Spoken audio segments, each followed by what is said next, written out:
हिंदू धर्मात अत्यंत पवित्र समजला जाणारा महाशिवरात्री उत्सव मितिमाघ कृष्ण त्रयोदशी शके 1945 शुक्रवार दिनांक 8 मार्च 2024 रोजी येत आहे. दरवर्षीप्रमाणे यावर्षीही मंदिर प्रशासनाने मोठ्या उत्साहात महाशिवरात्री उत्सव परम सद्गुरू शुक्राचार्य महाराज मंदिर साजरा करण्याचे नियोजन केले आहे.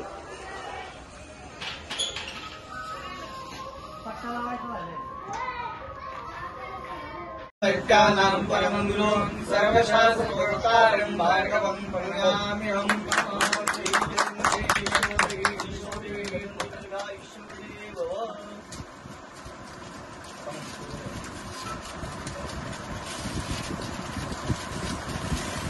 यावत् भागीरथी गंगा यावत् देवो महेश्वरा यावत् प्रकाशते जय।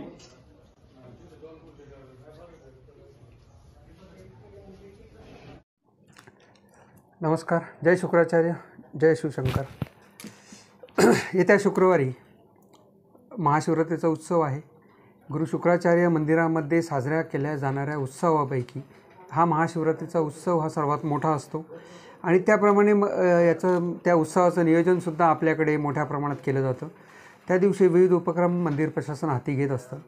त्याचबरोबर आपण सर्व पत्रकार बांधवांना 1-2-3 दिवस अगोदर जसं शक्य होईल तसं बोलून मंदिरामध्ये झालेल्या सुधारणा आणि त्या दिवशी महाशिवरात्रीच्या उपक्रमाच्या दिवशी होणारे कार्यक्रम याची माहिती देत असतो।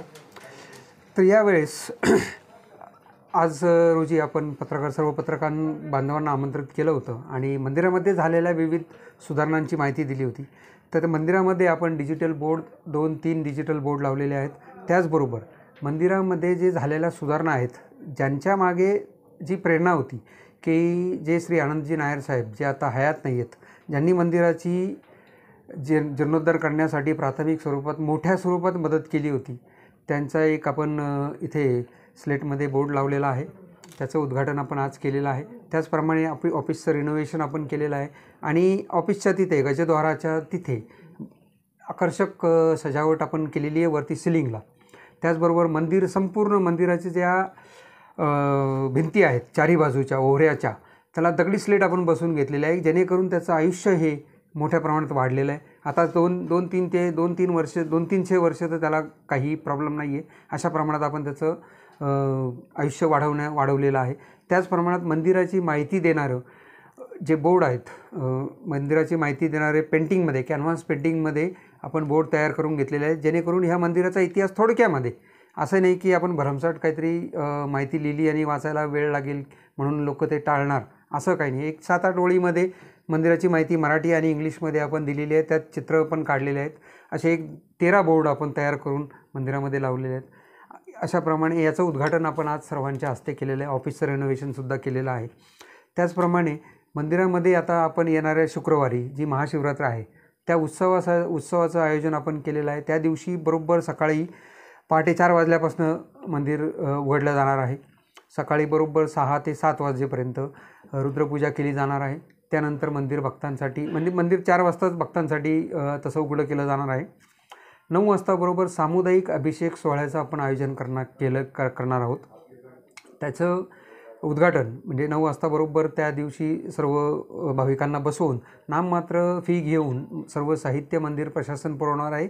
आणि कारण ही जी महाशिवरात्र आहे, एक तर ही शुक्रवारी आलेली आहे, भगवान आपल्या गुरु शुक्राचार्यांचा वारच शुक्रवार आहे आणि त्या दिवशी 4 योग जुळून आलेले आहेत आणि 250 वर्षानंतर हे योग आलेले आहेत। त्यामुळे आपण याचं आयोजन जे केलेलं आहे की ह्या दिवशी जो कोणी भगवान शंकराला किंवा शुक्राचार्य महाराजांना अभिषेक अर्पण करेल त्यांना मिळणारं भाग्य हे काही औरच असणार आहे। त्यामुळे आपण सार्वजनिक अभिषेक सोहळ्याचं आयोजन केलं आहे की नाममात्र शुल्क घेऊन त्यांना सर्व साहित्य मंदिरातर्फे पुरवलं जाणार आहे। सकाळी 9 वाजता त्याबरोबर अभिषेक सोहळ्याला सुरुवात होणार आहे, ते संध्याकाळी 5-6 वाजेपर्यंत चालणार आहे। त्यामुळे जास्तीत जास्त लोकांनी याचा लाभ घ्यावा अशी मी विनंती सर्वांना करणार आहे। त्याचबरोबर दुपारी 12 वाजता आरतीचं पूजन होणार, जी मध्याह्न आरती असते आपली महाराजांची ती होणार आहे आणि दिवसभर व्यवस्थित लाईनीमध्ये सर्वांना दर्शन घेता येईल अशा पद्धतीची सोय आपण करणार आहोत। त्यासाठी आम्ही सर्व ट्रस्टी आहोत, स्थानिक व्यवस्थापन कमिटी आहे, ग्रामस्थ आहेत, सर्वजण त्याच्यासाठी आपलं योगदान देणारच आहेत। बरोबर 4 वाजता महाराजांची पालखी वाजत गाजत ती नदीवर जाते आपल्या शुक्राचार्य घाटामध्ये. संजीवनी विद्या घाट आणि शुक्रातीर्थ घाट जो आहे आपला नदीवर दक्षिण तीरावर तिथे जाते. तिथे गंगापूजन होते. तिथे मान्यवरांना आपण आमंत्रित केलेलं आहे. त्यांच्या हस्ते पूजन होईल. वाजत गाजत पालखीचं तिथं आरती, गंगा भेट होईल, आरती होईल आणि वाजत गाजत परत पालखी मंदिरामध्ये सूर्यास्तापूर्वी येते. इथे आल्यानंतर परत आरती होऊन आपल्या नेहमीच्या कार्यक्रमाला सुरुवात होईल. 8 वाजता आपण रुद्रपूजेला सुरुवात करणार आहोत. तोपर्यंत दर्शन हे भाविकांसाठी चालूच असणार आहे. आणि 8 वाजता रुद्रपूजेला आपण म्हणजे रुद्रपूजेला सुरुवात करून ते 12-12:30 वाजेपर्यंत रुद्रपूजा चालणार आहे. त्यानंतर महाराजांचं जे शिवपिंड आहे आणि महाराजांचं रूप हे सजवलं जाणार आहे आणि त्यासाठी त्याचं दर्शन घेण्यासाठी जवळजवळ 1000-1500 लोक त्यावेळेपर्यंत थांबलेले असतात. शेवटचं म्हणजे रात्रीचं जे सुंदर रूप आहे महाराजांचं ते बघण्यासाठी.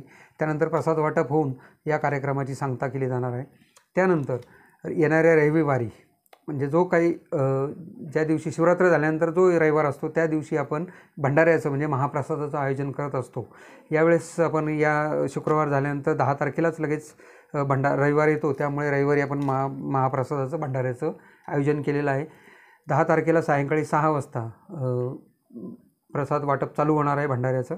आणि यावेळेचा भंडारा जो आहे तो संजयजी चव्हाण म्हणून आहे औरंगाबादचे, म्हणजे छत्रपती संभाजीनगरचे. ज्यांना उस्तादजी म्हटलं जातं. त्यांनी तो प्रायोजकत्व त्याचं स्वीकारलेला आहे. त्यांनी तो स्पॉन्सर केलेला आहे. त्या दिवशी तो भंडाऱ्यामध्ये जवळजवळ 1,500 ते 2,000 लोकांना आपण तो प्रसादाचं वाटप होऊन या शिवरात्रीच्या कार्यक्रमाची सांगता होणार आहे. आणि यावेळेस मी भक्तांना तर सांगेल, कारण एक तर या संपूर्ण आताच अयोध्येमध्ये नुकतंच जे राम मंदिराचं उद्घाटन झालेलं आहे आपल्या माननीय पंतप्रधानांच्या हस्ते, त्यामुळे संपूर्ण देशामध्ये एक धार्मिक वातावरण तयार झालेलं आहे. त्यामुळे आत्ता आम्हाला असे संकेत मिळत आहे की यावर्षी मंदिरामध्ये होणारी गर्दी ही नेहमीपेक्षा प्रचंड प्रमाणात असणार आहे. आणि मंदिर प्रशासन, स्थानिक व्यवस्थापन कमिटी आणि सर्व ग्रामस्थ आम्ही सज्ज आहोत सर्व भक्तांचं स्वागत करायला. त्यांना दर्शनासाठी कुठलीही अडचण येणार नाही, कुठलाही गडबड गोंधळ होणार नाही याची दक्षता आम्ही घेणार आहोत. त्यामुळे मी सर्व शुक्राचार्य भक्तांना, सर्व शिवभक्तांना विनंती करेल की त्यांनी या शुक्रवारी महाशिवरात्रीच्या पवित्र पर्व काळानिमित्त इथे येऊन भगवान शंकराचं आणि शुक्राचार्य महाराजांचं दर्शन घेऊन त्यांच्या आशीर्वादास प्राप्त व्हावं अशी विनंती मी सर्व भक्तांना करेन. धन्यवाद. जय शंकर.